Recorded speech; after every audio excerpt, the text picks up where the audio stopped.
It is a rock star welcome. So Tracy, just give us a bit of background to your story. Well, just over 2.5 years ago, just before Christmas, I didn't find a lump, I had a pain. And I've got 4 children. At the time, my youngest was 18 months old. And it was before Christmas and it was busy, and we've all been told for years and years and years that cancer's a lump. And I had a pain, so I ignored it. Between Christmas and New Year, the pain came back. And I felt under my arm, and there was a tiny lump, and I rang my best friend and went, "Emma, come and look at my boobs." And she did.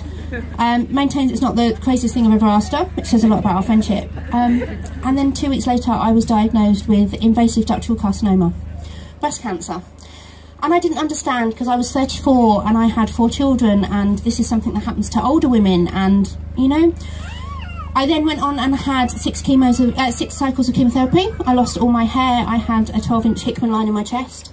I had a bilateral mastectomy, lost both my boobs, and then had radiotherapy. What I hadn't anticipated was going back 6 weeks later for the doctor to say, "You've done fantastic, your scars are healing, this is all good, but you've still got cancer." And it had started to already spread throughout my body. So I continued to have investigations and tests, and we know that one day my cancer will come back. And they do cancer statistics, as I'm sure everybody knows, in 5 and 10 years. The amount of women still alive with the type variants I've got at 10 years, there are no figures. The amount of women still alive at 5 years is just 12%.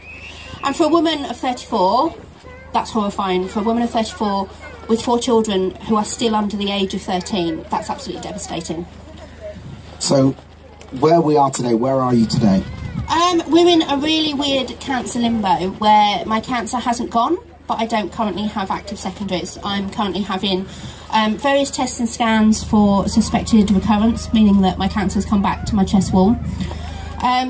But we just wait, and we hope that with the research that Cancer Research UK are doing, that one day I'll walk into that doctor's office and he'll say, "There's something that's going to help, there's something that's going to make a difference."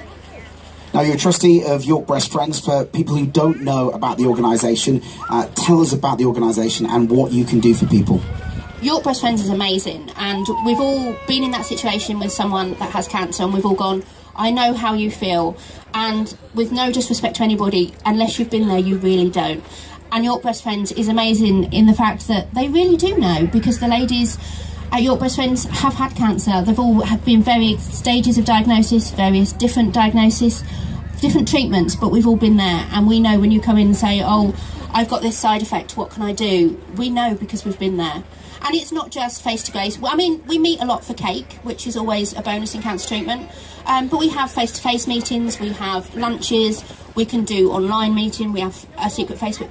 People want support in very different ways, and what one person wants to support. For myself, it was going to the meetings, it was getting involved in events like this. For other people, we get messages going, "I know we've never met up with you, but we know you're there, and that's enough." And we can offer support at any level, from just a message to say, "Hi, we're here, how are you?" to seeing people every day and seeing how they're doing.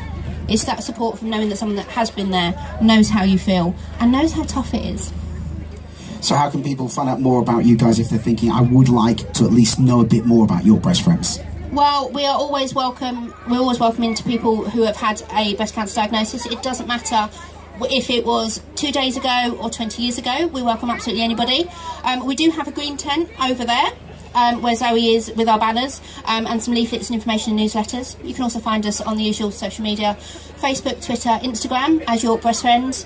And we're also always grateful for people to support us with fundraising and just come to our events and kind of go, "I love someone with cancer, I'm here to help." What would you say to these amazing people who are helping us to beat cancer sooner?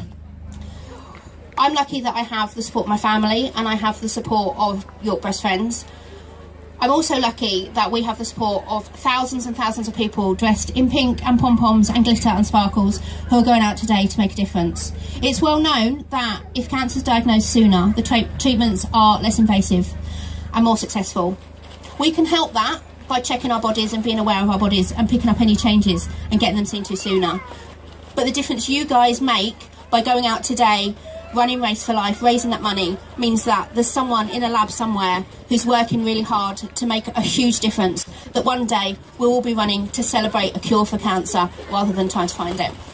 Ladies and gentlemen, I don't think anybody could have said it any better. From York Breast Friends, Tracy Glenhill, please give her a huge round of applause. And then keep the applause going for yourselves, because you are helping people like Tracy. You are helping us to beat cancer sooner.